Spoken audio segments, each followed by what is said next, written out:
Assalamualaikum warahmatullahi wabarakatuh. Salam sejahtera untuk kita semua. Dan hai, perkenalkan nama saya Nurul Wahidini, NIM 23020074265. Kali ini saya akan menceritakan tentang pengalaman pribadi saya sewaktu memilih atau masuk perguruan tinggi. Dimulai ketika saya masih menjadi siswa baru di SMA, saya bercita-cita sebagai dokter. Iya, memang sangat menyimpan sekali cita-cita awal saya ini. Maka dari itu, saya memilih jurusan MIPA. Saya harap waktu itu jurusan ini menjadi jembatan yang bisa membawa saya menggapai cita-cita. Tetapi di kelas 12 hampir pendaftaran PTN kalau nggak salah bulan Januari, dan kala itu banyak sekali kampus-kampus melakukan sosialisasi ke sekolah kami, ke sekolah saya. Akhirnya waktu itu saya harus merelakan cita-cita saya dengan lapang dada, sebab ada beberapa faktor yang menyebabkan saya tidak bisa melanjutkan. Yang pertama, mungkin ini yang paling utama, yaitu tentang keuangan, ekonomi.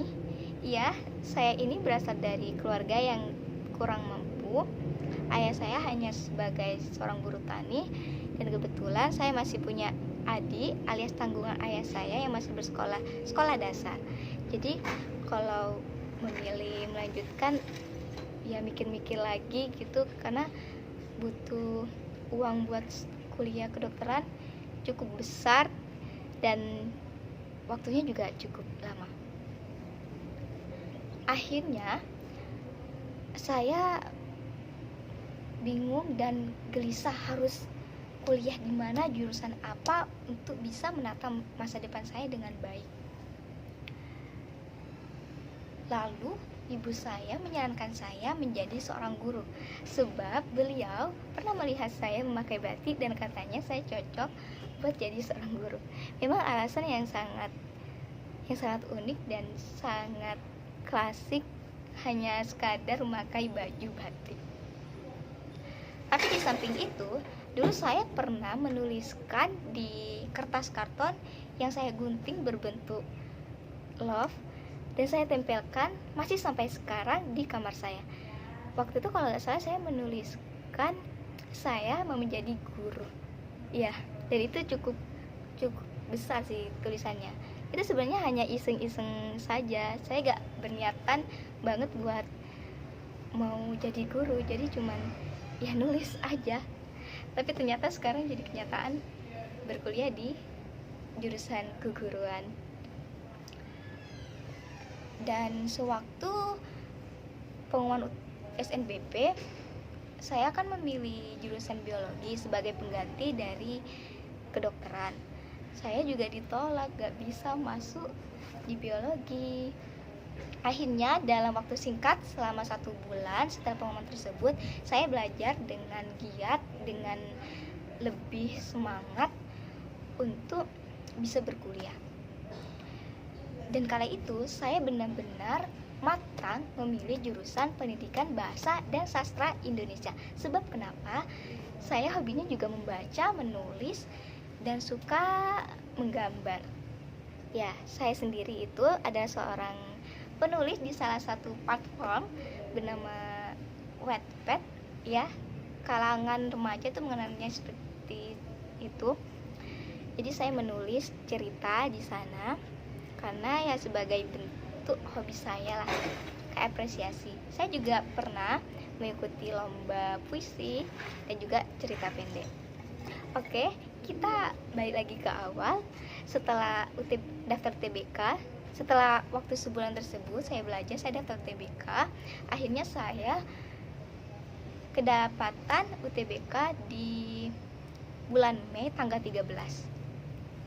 Dan kala itu saya tuh merasa saya bakalan gagal karena sangat sedikit sekali persiapannya.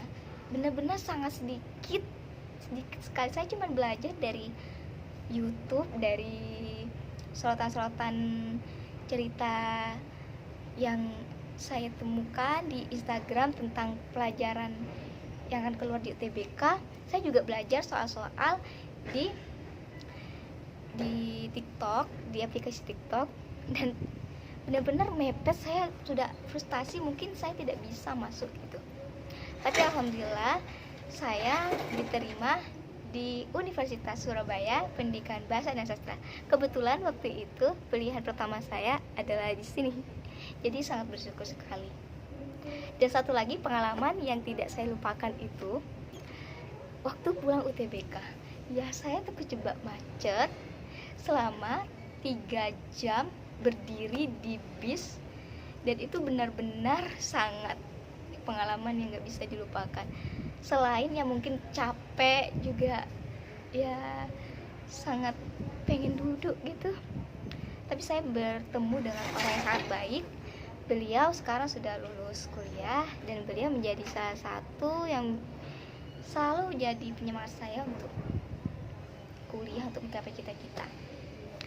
Akhirnya sampai sekarang saya dengan beliau tuh berteman baik. Dan sekian cerita dari saya. Semoga buat orang-orang di sana yang juga sedang menjalankan menggapai mimpinya, tetap semangat dan harus yakin cita-cita itu pasti terwujud.